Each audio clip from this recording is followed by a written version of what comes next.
Hi, and welcome to my channel. Or if you're a returning subscriber, hi again! It's so nice to see you back here for another video. I'm Tess Lark, and this is an art and beauty channel, so if those are videos you're interested in, make sure you're subscribed because I'm here for you every single week. And this week, I'm going to be showing you... Oh, hi! I'm going to be showing you how to make these super cute two-tone snake earrings using epoxy resin, mica powder, and alcohol ink.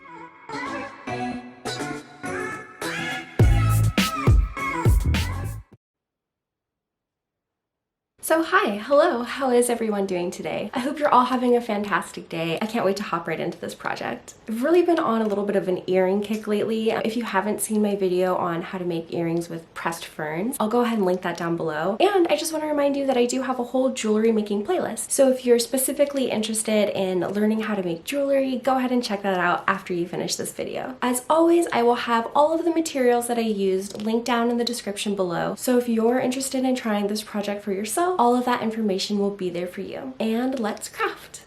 This project won't take very much resin, so I'm just going to use an ounce measuring cup, and I'm going to mark it off at the 3 and the 6 dram mark.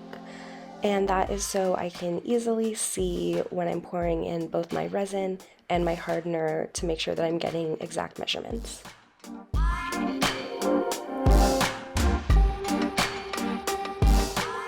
The next step will be to thoroughly mix up my resin, and while I'm mixing the resin, I want to make sure that I'm scraping both the sides and the bottom of my container to make sure that that resin is really thoroughly incorporated. And as you can see here, as you're mixing, your resin will start to get a little bit cloudy, and then it starts to get clear again, but you'll have some striations or lines throughout the resin. So you want to go ahead and keep mixing until all of the lines are gone.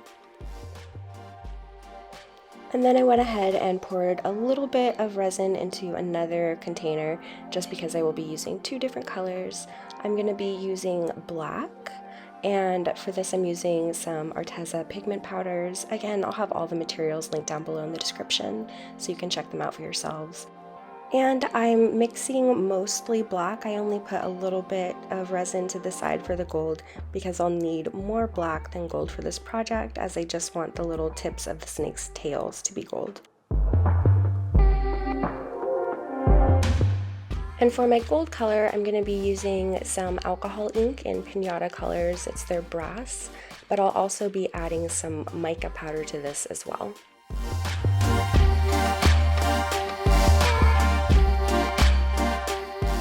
And again, giving that a really thorough mix to make sure that the pigments are really well incorporated into the resin. Especially with the mica powder, sometimes you can get little clumps, so just make sure it's really well incorporated together. And then just giving them a quick hit with the heat gun to pop any bubbles that have risen up to the surface. And here I've got my mold, and you can see that between uses I'll go ahead and wrap it with cellophane just to try to keep any dust out or pet hair, especially cat hair. And then I'm just taking a piece of duct tape and again just making sure that there's no little particles of dust or pet hair in there. And then I'm just going to go ahead and start with the tails, and I will be using a little piece of wire because that's what I have on hand, but feel free to use a toothpick if that's what you have. And I'm just very carefully filling in the tails on a couple of these snakes.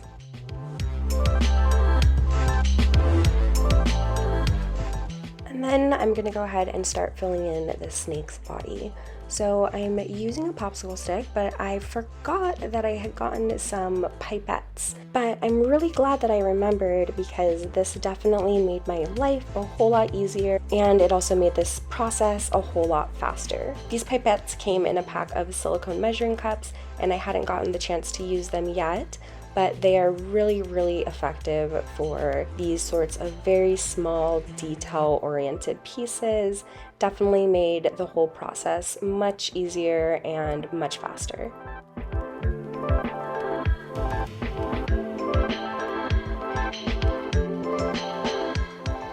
And I'm just taking my time as I work, giving the resin a little bit of time to level out because I don't want to overfill my molds.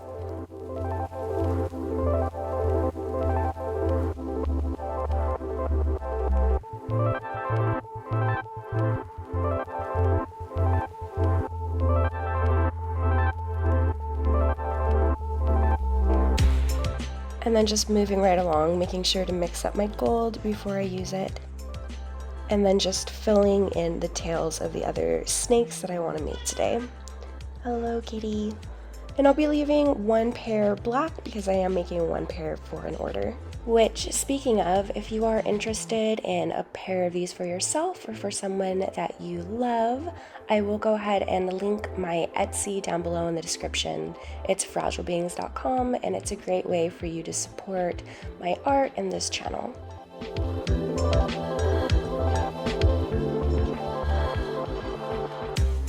And when I'm filling in these snakes with the black, I'm not going all the way down to the tail, but instead using a little tool to kind of drag that out. And then just popping any of these little bubbles that I can see before moving on.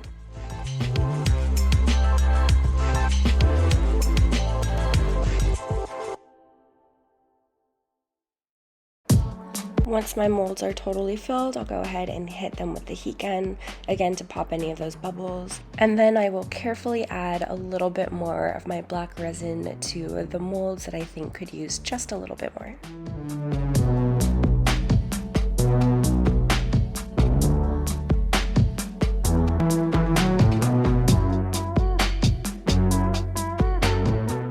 And then I'll go ahead and cover these up and let them cure.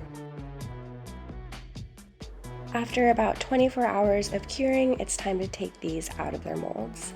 And I think that they turned out really cute. I'm happy that there's such a clean line between the gold and the black resin.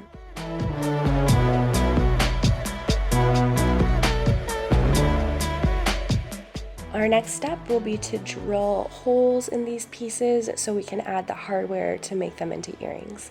So I'll be using my detail rotary tool here. Again, I'll have all the materials listed down below in my description, so you can go ahead and check those links out if you're interested. But I'm just gonna hold my piece down and very carefully drill a little hole straight through the snake's head. And then I'll just repeat the process until each of these snakes has a little hole. And when you're drilling resin, you want to make sure that you're wearing an N95 mask, working in a well-ventilated area, and also using eye protection. So next we're going to go ahead and put these on our little earring hooks. So here I'm taking a large jump ring and I'm opening that up. And then I'll be slipping that jump ring through the hole that we created with the drill. The next step is to close that jump ring.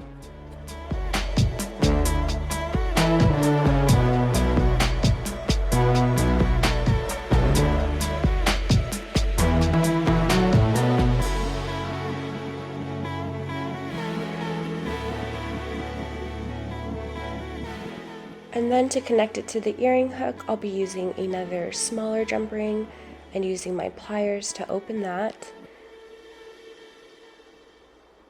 And next I'll put that smaller jump ring onto one of my earring hooks. And finally I will attach the earring to that earring hook via the small jump ring. And again, just using my pliers to close that jump, make sure it's nice and tight, make sure it's nice and flat. I'll be going in with my flat nose pliers first, and then using the needle nose pliers to really get in there and make sure that it's closed.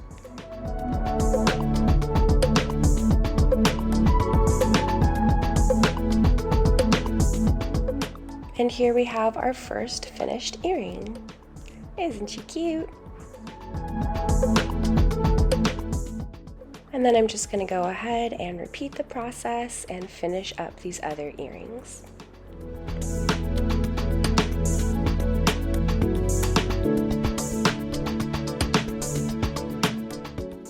And here's what they look like finished and on the body. Let me know what you think down below in the comments. Alright, so that is all for me this week. Thank you so much for being here, especially if you made it all the way to the end of this video. And if you did make it all the way to the end of this video, leave me a snake emoji down below in the comments. Let me know what you think of this project. Let me know if you're going to try it for yourself. And also let me know if you have any video ideas for me or any projects that you'd like to see me attempt. As always, thank you so much for being here. I really appreciate you all, and I will see you in the next one. Bye!